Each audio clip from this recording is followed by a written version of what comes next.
YouTube. It is I, InsaneLayne, and I finally got a minute to watch American Horror Story Season 7 Cult, Episode 1. I have been looking forward to this for months. A lot of months. And it does not disappoint. It's so good. Okay, we start off with election footage. The horror. Look away before it steals your soul. It's bad. They run through the whole ridiculous thing that it was. The winner being announced. Sarah Paulson is me that night, and I don't even live in America. And just the denial, the complete and total breakdown, the what the hell is going to happen to my rights, to my life. Yeah, I totally am right there with her, because I saw it coming. I knew who was going to win, but still, to actually have it happen sucked a lot, and it still does. Then there's a kid who, why is he there? I'm sorry, but what they're seeing, like, I was watching that night too. When all that was on, it's like midnight. Why is this kid up? He looks like he's like 6 years old. Why isn't he in bed? Plus, mom is having a breakdown. Like, he doesn't need to be there for that. Who else do we have? Oh, and then there's creepy, like, blue-haired guy. What the hell is up with him? Like, he is off the walls. He is definitely your average Trump supporter that night. The humping, the TV, like, and then he does the Cheeto shake, because this is such a great idea. And why is there a rose on a door? Why? Like, it's just creepy. And he's like, I love it, he's in the mirror, like, doing a fake Trump. Because at first when he did the Cheetos, I was like, no, come on, he's not. He's not gonna, like, put it on his face. But no, he does. He puts it on his face and does, like, a mock Trump thing in the mirror. I so want to see more of this. I promise there's gotta be blooper reels or, like, a deleted scene of him just doing, like, a mock Trump thing that I'm sure is so funny. But you don't want funny right now. It's a horror story, okay? It's supposed to be scary and creepy. And they do a good job of the creepy, they really do. But I do want to see that. I love the line, "Is this really happening?" That would have been a better book title, by the way. And apparently he's a creepy brother, because we now meet his silver-haired sister. And she apparently has a history of self-harm. She's a Clinton supporter who is, like, totally devastated. And they have this weird pinky promise thing that they do. And then finally we get to see the new opening. Yes, the music, the I can't do it, but the thing that they do, the hearing of it is so great. I like the new opening, and one thing I like to do with their openings is to pick apart the references they're making, and even the self-referential stuff. And so here's the quick list of what I saw references to. The bees. There's no bees in this entire episode. Which I'm kind of happy about, because when I saw so much of the promotional stuff having to do with bees and the hexagon patterns, it was a little concerning that it would be too much like Wicker Man, which is, does involve a cult. They do seem to be taking pieces of every other thing that in some way involves a cult. Wicker Man is one. Animal Farm, I think I saw references to. The Purge, certainly. Past seasons of this show, a few references to the Manson cult, and then I love the last image, the handcuffs with the pinky. Like, is this foreshadowing? Is this kinky? Like, what is it? You never know in this show. Once again, we open on people having sex. This is never a good thing in horror. When will people learn? It always means whenever you see people having sex in horror, something bad is about to happen to them. But the one thing is, though, the one thing that gave me a little bit of hope is they're not teenagers, which means one of them might live. We'll see. I love that they do this cliche. The guy is telling the story of the killer clown from 40 years ago, he says, which would put it in the time of Freak Show. And he's telling the story of how this killer clown killed a couple in this very spot, and the girl's like getting all sexed up with this. He's about to go downtown. It's getting hot, and then of course the clown is real, and it's twisty. It is the clown from Freak Show. Interesting connection there. And this really is America, because the guy has like nothing with him except this little dinky bag, but no, he's got a gun in there and promptly shoots the clown, who of course doesn't die because horror movie rules. So the guy gets killed in bloody fashion, and because she's the girl, the girlfriend is required by narrative law to run off screaming and flailing her arms until of course she stops for no reason, does a bad job of trying to hide, and gets caught and murdered. And then psych, because it's a comic book. A comic book that scares the hell out of Sarah Paulson for some reason. She flips the fuck out. And I gotta say, she does a good job of, like, believably freaking out. It's not too much. And that's hard. It's tempting to think that acting crazy is the easiest thing in the world to do, but I would argue it's one of the hardest.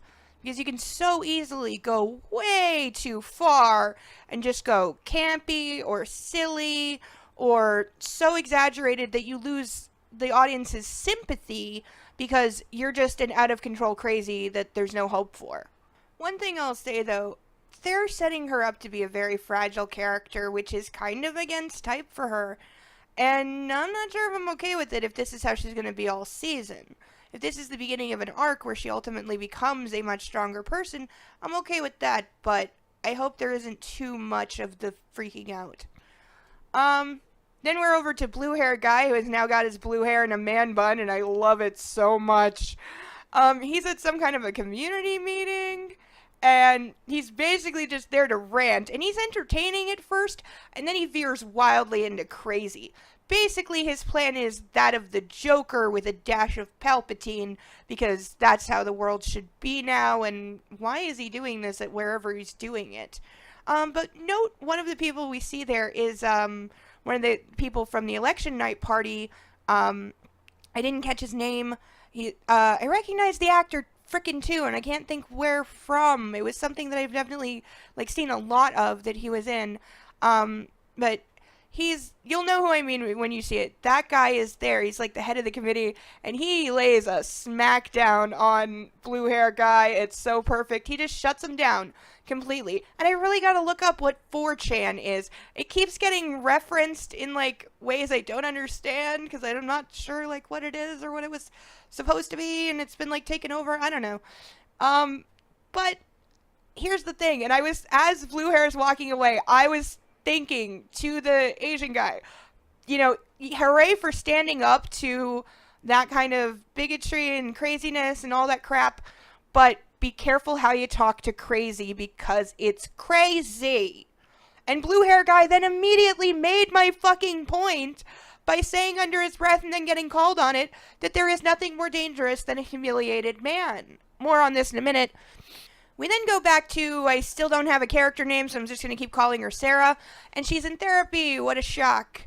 It's your typical therapist office. I spent many years in them. And please, for anyone watching this, do not ever think that I'm making fun or making light of anxiety disorders or phobias or night terrors or psychosis or anything else that may come up in this show. I deal with a lot of those things myself. I know exactly how much they suck and how much they can ruin your life. Yeah, the irony there. But, you know, I am still gonna make fun of things when I see appropriate. There is something about her therapist that makes me want to smack him just a little bit, and I'm not sure what it is. It's a look or a tone, I don't know, but I want to smack him. She goes through a very long list of very specific things that trigger her, and there's the ever internet made popular trypopophobia, fear of holes in things, not to be confused with just being freaked out by just plain freaky imagery, okay? Like when people do the face and then they do the holes in the face, that's just freaky imagery. That's not being afraid of things with holes in it.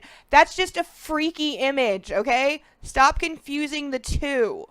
It's just like weird. But yeah, that's in there because this is a show that very much stays in the now. They know what's popular right now, what's trending right now, and they're going to put it in there because like you do. I think I forgot to mention the opening titles, of course, also make huge reference to it. There's clowns in the red balloon, and that's obviously on purpose. And clowns obviously are going to be a thing in this season. More coming right up because she talks to the therapist for a while, and we see that she's lost a little ground because there's an ornament in his office that normally she can tolerate, but not today. Today it's too much, so he puts it in a drawer, which is good. But then says, you're having a real hard time right now. Your self-installed controls are not enough, so you need to be on some meds right now, which she's not happy with. She doesn't like the idea.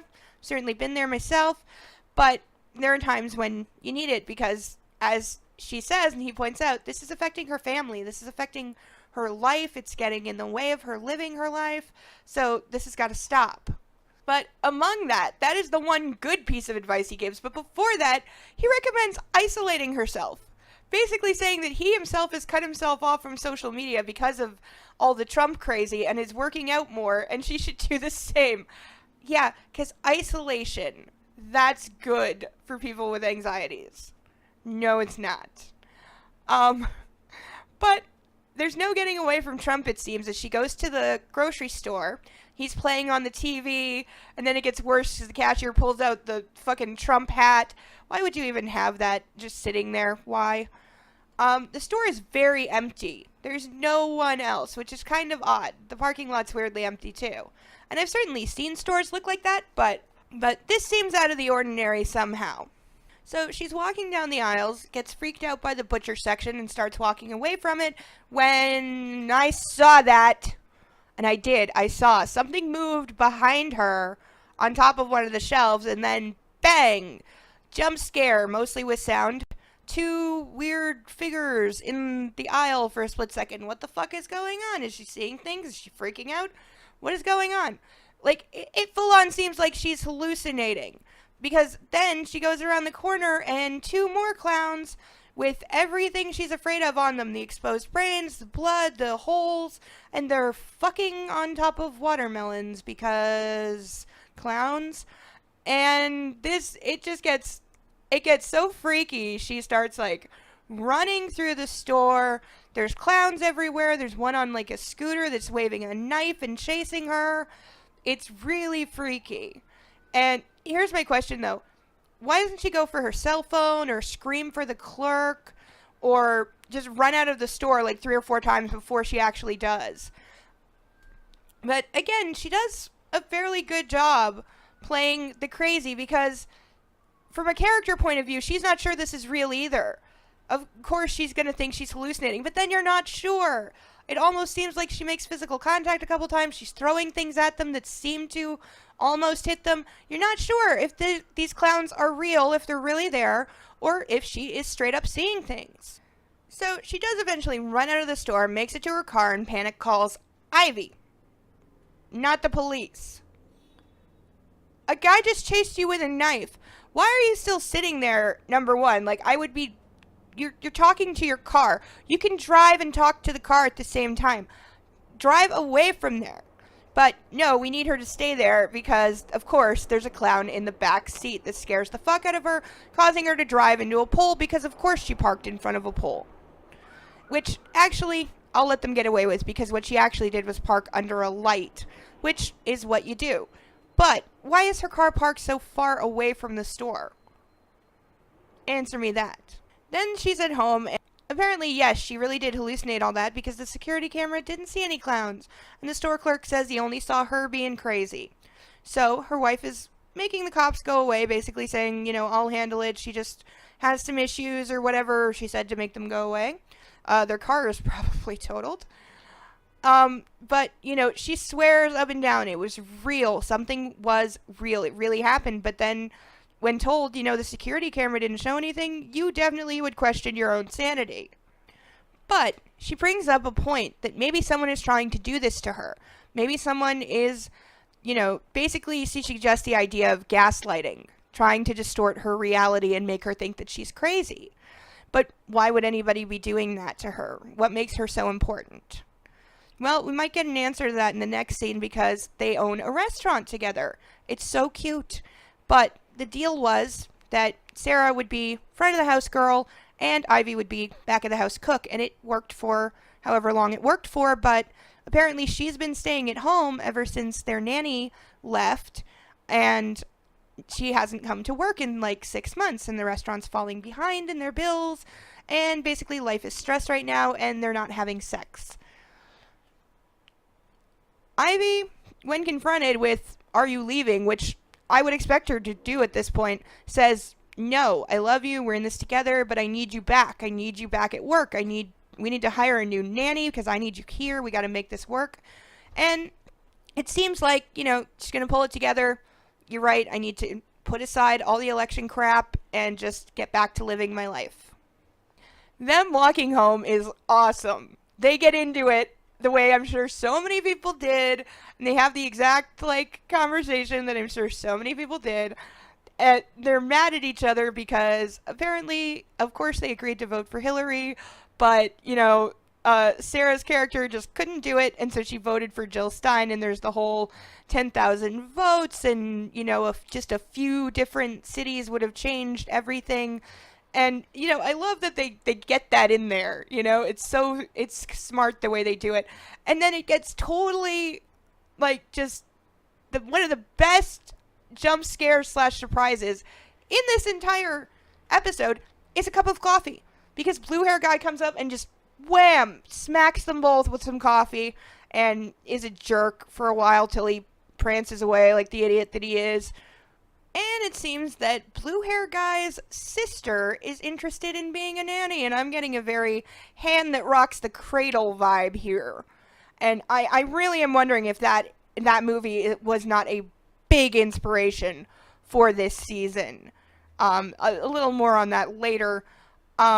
The back and forth here is wonderful. There's this intercut between the brother and the sister holding each other by the pinky, and she has to tell him all her darkest secrets and humiliations and everything, and they cut back and forth to her being interviewed, and she's perfect. She's like Mary Poppins. She's a Hillary supporter, and she went to a feminist college, and she's probably a lesbian, and she dropped out to support the Hillary campaign, and now she's trying to find a family and move on with her life or something, while still, of course, going back to college someday. And it's just so very well done. Instantly that she is faking everything she's saying. Her brother definitely sent her here for some reason. I don't think him running into them with the coffee was an accident. He's focusing on these two for some reason, and has some kind of elaborate plan, I think. It's going to be interesting. But of course, she gives all the right answers and gets hired on the spot, like you do. I gotta call ever so slight bullshit here, because I do think that those two women, as you have portrayed them, would have at least checked somebody's references or done some kind of a background check on them before leaving them alone with their child. We then finally get a name for blue-haired guy. His name is Kai. I'm gonna resist all the Star Wars jokes this time. He's apparently not that bright, as he starts mocking 10 guys when he's apparently alone. He then pees into a condom and lobs it at the guys, who stand around like idiots until it hits them, at which point they proceed to beat the crap out of him. But he's apparently not that stupid, because someone is filming this whole thing from an angle that only shows him getting his ass beat. Now it seems Ivy and still need a name, so I gotta call her Sarah, are trying to have a bit of a romantic night, tasting a new menu for the restaurant. Everything seems to be going well. Back at home, we have the boy with the new nanny, whose name is Winter, who really has to have watched Hand That Rocks the Cradle, because she's copying the voice and some of the performance perfectly. And I'll also point out that at this point, I thought this actress was Chloe Sevigny, because she looks exactly like her. We then go back to the not-so-happy couple, and the music has turned sinister, and then we get the horror classic, the silver-covered dish. Oh, I love the classics, and of course, it's something horrible and disgusting, and it's all her phobias on a plate, 'cause why not? And yep, it's a phobia salad, which causes her to freak out, while not Chloe Sevigny shows the boy the dark web. And then we're back to more clowns fucking. And at this point, I'm saying, Ivy would have to be in on this. If this is gaslighting, she has to be in on this. It would be very difficult for her not to be. And of course, she freaks out, screaming. Ivy comes in, and of course, there's no clown. But she's like, no, there was a clown. I saw it. It was right there. Where the hell did it go? And she starts running through the restaurant saying, where the fuck are you? I know you're real. Where the fuck are you? And of course, only then, when they get back to the room after having been out of it for at least a minute, does she try to show Ivy the phobia salad, which of course is gone. After they left the room. I'm really, really saying somebody is gaslighting this woman for some reason. And almost everyone she knows is got to be in on it. But I'll work on that later. For now, the boy is being forced to watch horrible bloody murders on the dark web when the world's creepiest ice cream truck pulls up and all of the clowns get out. So apparently, yes, they are real, unless the boy is having an identical hallucination, which I don't think so. He tries to show the babysitter, who doesn't see them, of course. But they do apparently go outside looking for them, and we learn the boy's name is Ozzy, because when the couple comes back, the house is surrounded by cops. There's been a horrible crime. The boy is okay. The nanny is okay. But the nanny is swearing up and down that the boy is lying through his teeth, that she didn't take him outside and definitely didn't overhear the murders, and I definitely didn't lift him up so he can look through the window and witness your neighbors, who is the guy from the community meeting, the Asian guy, and his wife. They're apparently neighbors, and they're the ones being murdered. After he was warned that a humiliated man is very dangerous, and we know that Kai is a complete psycho. Apparently so is his sister. Haven't seen either of them have a connection to the clowns yet, and maybe they're not, but it would be a stretch if they're not. Now, the cops apparently have writing this up as a murder-suicide. Given the way the murders occurred from what the boy saw, in that one person had their throat slit and the other person was stabbed multiple times by different people by different weapons, and somebody painted a clown face on the door in blood, how does that come up as a murder-suicide? And is that the same cop that was at the door after she crashed the car? Is the cop in on it? Maybe. Just that one cop. Because that is the only person that they speak to. But this leaves the question of, if there was all that, like, freaky clown on the walls and the way the murders were done, it would be in the papers, it would be on the news. Is that why she's being told to stay off of social media? We also get the drop in that the kid has night terrors, and the babysitter found the clown comic. I'm wondering if the babysitter's the one who gave him the clown comic. Like, maybe her or Kai gave it to the kid weeks ago. Because, really, think about it. One mom has a terrible fear of clowns, and the other mom is aware of it, and they're both very liberal, progressive people, so who bought the killer clown comic for the little boy? We then get a creepy walk around the house, and is that a fireplace in the bathroom? I want to live in this house. I would like that so much. But not the waking up next to a clown, which poor Allie does. It's an effective out. It's a good scare. It's really good. And of course, it's like the worst thing that could ever happen to her. But here's the thing. She said she took her meds. So that's going to definitely put it more in the category of real. But now they're in her house, man. Where's her wife? Like, her wife would almost have to be in on it at this point. But there's a lot of questions. And that's all we get. That's the end of the episode. So, overall thoughts. It's a good opening. It's strong. It's got a good setup. It doesn't have the overstuffed too many threads feeling that some seasons have had, though there's still time for that, of course. So far, it's looking very strong. I like the acting. I like the cast. The character setups are good. We get a good idea of who everybody is, at least in broad strokes. How they all work together. What is really going on, we don't quite know yet. There's the twisty clown killings, which are apparently only in the comic. Then there's the clown posse cult. Are they the cult? It's apparently going around terrorizing Allie or everybody. The neighbors are dead. That's gonna be a thing. And we have the freaky babysitter, who definitely has sinister ulterior motives. It's a good setup. It really is. And it wasn't until after the episode was over that I remembered the name of the season is Cult, because we haven't been officially introduced to a cult yet.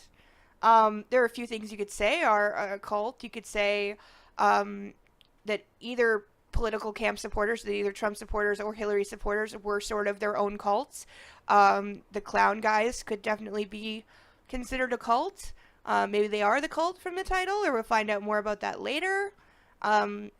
What up with blue-haired guy? Who was filming? Did he know somebody was filming? He has to, because it was a total setup. So who's the person that was filming? Was that his sister? Maybe. Could have been. Or is there somebody else involved that we haven't seen yet? There were more people at the election night party than we saw returning, so they have more friends to introduce, hopefully.